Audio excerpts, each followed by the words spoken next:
Hi, this is Mark Lynd. I want to welcome you to the Remote Workplace series. Today we'll be discussing the remote workplace, the human element, with our special guest, Shira Rubinoff. Shira is one of the top-ranked global cybersecurity thought leaders and president of PrimeTech Partners. She has represented AT&T, Intel, IBM, Microsoft, HPE, Webroot, Keeper Security, Carbon Black, and many others for cybersecurity, and is often focused on the human element. Welcome, Shira. Hi, thank you. Happy to be here, Mark. Great. It seems like we're always on video together, huh? I'm telling you, it's a sign of the times, right? It really is. It kind of weaves itself right into the remote aspect that we'll be talking about today. Well, obviously we are in the middle of some trying times with COVID-19. And interestingly, due to this, we've seen the rapid rise of the remote workplace and remote learning, with WebEx reporting that they typically only deal with 39 billion events, meaning like login calls, videos initiated, messages sent, etc., per day on its systems. Last week, the number increased to over 270 billion a day and is still rising. So as we can see, the workplace has seen a sudden abrupt change, which leads me to my first question. Sure. Given the sudden change in the workplace due to COVID-19, what changes are you seeing from the human factor side? Well, that's an excellent question, Mark. As you discussed, I certainly talk a lot about the human factors of cybersecurity and how it relates to the people and technology and how they intersect across all parameters on that.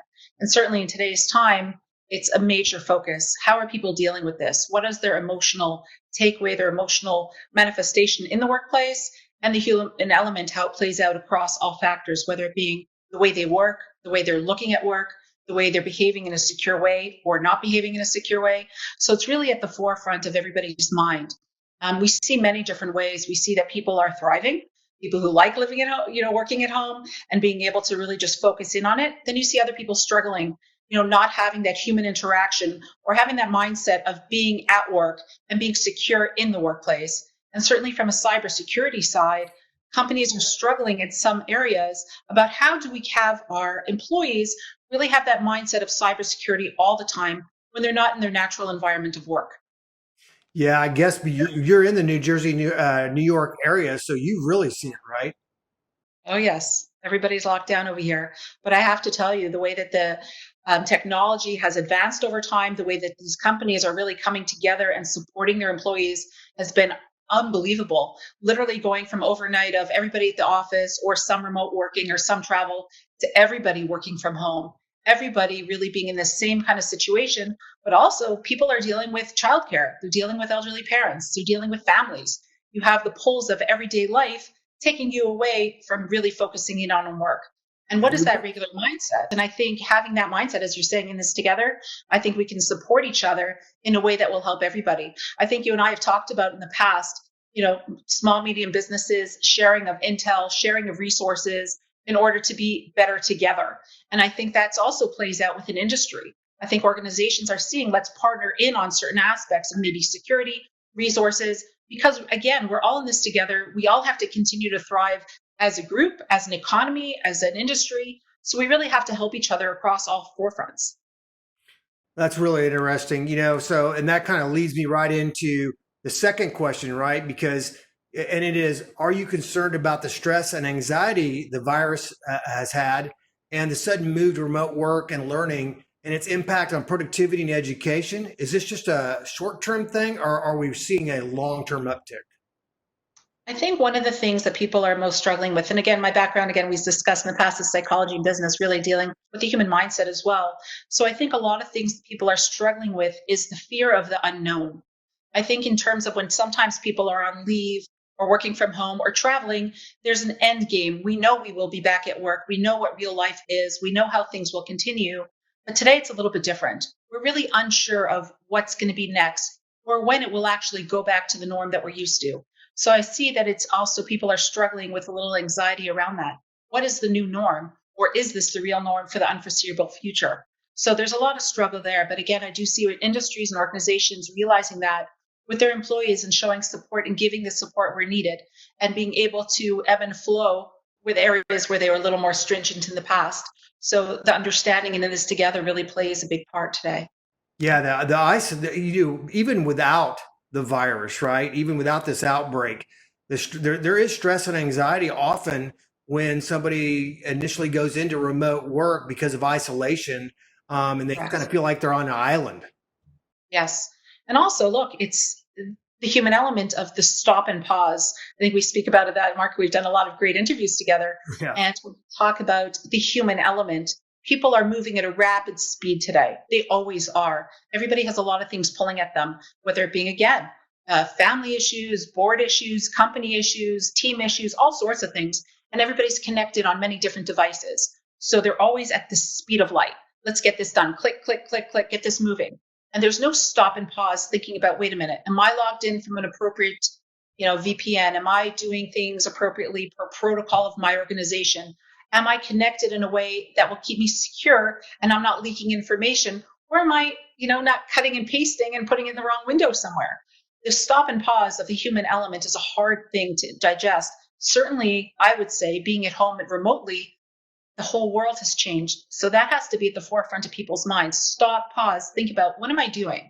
Am I focusing on the task for my work? And what does that parameters around that look like? And really make sure that it's focused in on the right areas that you're supposed to be, because we have too many devices around us, too many things pulling at us, much more than when we're at work. God, so easy to see. This really isn't a really easy thing. It's a kind of and because of the suddenness, right? It makes you wonder, will the sudden freedom of working remotely, not having to drive, will have the opposite effect. Let's say I don't have to drive an hour every day back and forth. Will that ultimately lead to a happier work environment? Is that actually helping some people, knowing that they can be with their family, they're secure and safe during this outbreak, being able to work remotely? That's an interesting point you're saying. Again, when it comes down to the human element, it's amazing what people could get used to. People could be in any type of situation, good, bad, or the other, but it becomes their norm. What is my norm? And that's what people adapt to. So once they become adapting to a certain norm, they can live it no matter how crazy it may be. And then moving from that norm, whether it being good, bad, or the other, is always difficult for people to take that move. Yes, there's a lot of positives, but again, there's a lot of negatives. What's more convenient? But then again, which perspective are we looking at? The organizations or the human perspective of the employee? So I think there's going to be a bit of a mix. I don't think things are going to be completely back to the way they were. I do think the world is going to change a little bit more, go a little more digital, as we already are doing. But I think that's going to be speeding up a little bit just based on the fact that we see that people can adapt to it. Very, very interesting. Yeah, it's one of those things that kind of just jumps out at you when you think about the complexity, but when you offset it with the productivity and the happier workplace, that type of thing, where that might land. And that kind of leads right into the next question. If many of these organizations keep a larger amount of their remote workforce in place after the outbreak, what impact will that have on security? Is their home Wi-Fi secure? What if they fall and get hurt while on a business call working remotely? Who's responsible? Wow, that's a loaded question, but a very good one. It is a loaded question. Right? There's so many elements to that. It brings into the whole element of insurance. Who's responsible for the insurance? Who needs to take out insurance? Who's responsible for that employee? But I think there's going to be a new set of parameters set up for the whole digital workforce. What does that look like from a home? What things need to be set up in order for an employee to continue to work remotely? And I think that's also going to change, because once this way of life that we're kind of quarantined in some way and can't move freely the way we'd like to, that part's lifted. But then you have this whole remote world that kind of goes across, goes across the whole industry. It's not going to be the same as it is now, because people still have the freedom to go outside, go shopping, go see people, be social, go to a coffee shop, meet up with people. That area will continue. So their social elements will happen. That stress level will go down. But working remotely might be able to grow companies in a larger way, because they'll be able to have a lower overhead cost per employee. There's lots of things that will happen, but the world is having this big digital transformation in a very big way, but it was going a lot slower. But this coronavirus has pushed it in a light speed right now. Yeah, it's funny. While you were giving that amazing answer, I touched my hand. I was thinking about your answer, and I touched my hand to my face, and I caught myself going, "Hey, I'm not supposed to touch my face." Right. So it's changed so many things on so many different levels, in our personal, family, professional. It's really it's really made a tremendous impact. To your point, much like September 11, 2008, and some of the others. This is going to change the way we function as a society, and as a global society, and even as a species. Me just touching my hand on my face, it's going to be really Yes. interesting. How that works and how all that ties back. I would love to be 2 years in the future and look back and see, what those changes are. But unfortunately, time travel is a little beyond us right now. I just want to touch on a point that you just mentioned that I think was so important. You just mentioned about touching your face. That's bringing up hypersensitivity that we're all feeling and that's all at top of mind. Mm. And that's making, when you asked about just the people's emotions and how they're dealing with things, the hypersensitivity is just off the charts. And the fact that you even noticed that you were touching your face, where in the past you probably wouldn't have realized, I'm going to scratch I my wouldn't face. I'm going to, Right. no, Absolutely. nobody notices that. And people touch their face many times a day and don't even realize that. The fact that we're hypersensitive to that is making us hypersensitive to our environments around us. And I think the stress level of that with the work from home during this time is even more exaggerated. Well, I'm going to try to refrain from touching my face further, but it is really interesting. I'm fascinated with how people catch themselves doing things, or even social distancing now. When we go back to work, are we going to walk down opposite sides of the hall? Am I going to wait till somebody exits the bathroom, even though it's a multi-stall bathroom? What about the coffee room, right? Which is often a big social type of gathering place. What's Sure. going to happen there? Are people going to put food in the refrigerator anymore, or are they going to go out to eat? And if they do that, what are they going to do there? It's just really a complex situation that a lot of people have tried to make sound simple, but now you can see why it's going to take 4 trillion to bail all this out. Yeah, yeah. But I think also, look, I think we're going to be hypersensitive once it gets back, let's say, to the norm. But I think, things will settle down a bit. I think, as you said, people are going to be hypersensitive. Let's say they go back to work. I don't think too many people will be shaking hands too fast. I don't think people will be too huggy, in that type of way. I think people will be more sensitive to washing their hands, singing a few happy birthday songs. I think all that stuff is going to take its way and continue, but it will slow down and people kind of will get back to the norm. But I want to reiterate that it is very important to be hyper diligent of the things that we're learning through this. I think there's a lot that we can take away from this and really bring into our workplace to make it a more secure environment as well. Yeah, that's really interesting stuff. I think a lot. I think the audience is going to get a lot out of that, because I get these questions quite a bit. I'm sure you Yeah. are as well. And one of the beautiful things about what we do is that we're able to communicate some of this out, and we get a lot of feedback from other people, and being able to share that, right? That's part of the human experience. And unfortunately, this has impacted the human experience. So maybe this is a different medium to be able to pass information that we otherwise would have done in person before, or et cetera. And that kind of leads Yeah. into that last question. In your opinion, after the outbreak has passed, are we going back to the way we used to work, or what? Maybe 50-50? Or is this the future of work? Because you and I are in this, we've been in the thought leader business for a while, and we've heard lots of people talk about the future of work. Are we finally Sure. starting to realize that? Yeah, great question, Mark. I think there's going to be a mix. As you said, I don't think it's going to go back completely. I think that organizations are going to realize that it's not so bad having some of their workforce working remotely if they're secured down appropriately and having the mindset of what it means to work from home, but also giving the employees the right tools to make sure that they have everything they need to feel supported if they work remotely. I do believe future work is going to be more remotely because that's just the way we are today. Technology is advancing at light speed, certainly with the advancement of 5G and all the other elements that are just growing very quickly around us. So I do believe there's going to be a mix of a whole bunch of them. I do believe we're going to get back to being a social people because that's who we are.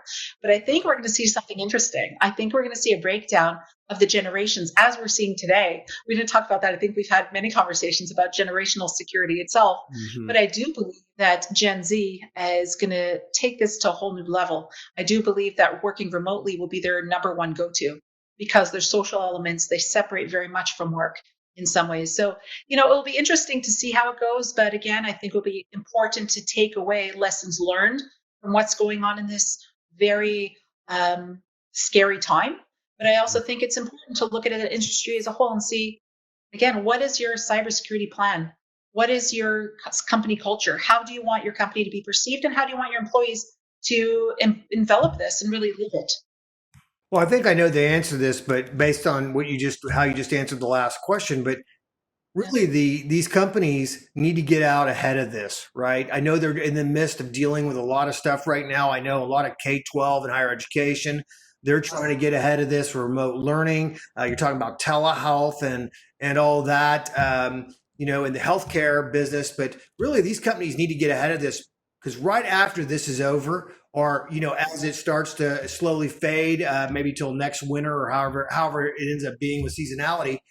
The interesting part of this is if they don't get ahead of it, then they're going to have employees not coming in when they tell them to start coming back in. It's going to impact when they come back in and how they're able to take care of their customers and have a larger effect on revenue. I think that will be in the last piece. That's something that'll be really, really interesting. And that's why I asked you. Do you think it's really important they get out ahead of this right now? Yes, correct. I think that's spot on. I think playing catch up is never a good thing. I see that companies really had to scramble very quickly to support their employees remotely. And yes, a lot of a job, but I'm sure they would have done a much better job had they been prepared a couple months out in advance and really figured out what they needed to do. But it really was last minute. Everybody here, you're all remotely. Okay, everyone be secure. Here's our cybersecurity strategy for working remotely. Here's what you need to do. But people really weren't set up appropriately. They're doing a decent job, but they could have been done better. So yes, getting ahead of the curve and figuring out what it'll look like once we get back to the norm and this kind of settles down, I think is critical for every company. And we are seeing, I'm talking to a lot of companies who are staying ahead of the curve. So that's a great point. Well, I know you and I could go on forever, and we have before, but Shira, I want to thank you for the great insights into the rapid ascent of the remote workplace and remote learning and its effect on the human side. I am absolutely sure our audience has been able to glean some highly useful information from our discussion, and I just want to thank you. Thank you, Mark. Always a pleasure. Absolutely. That was Shira Rubinoff, one of the top thought leaders in cybersecurity.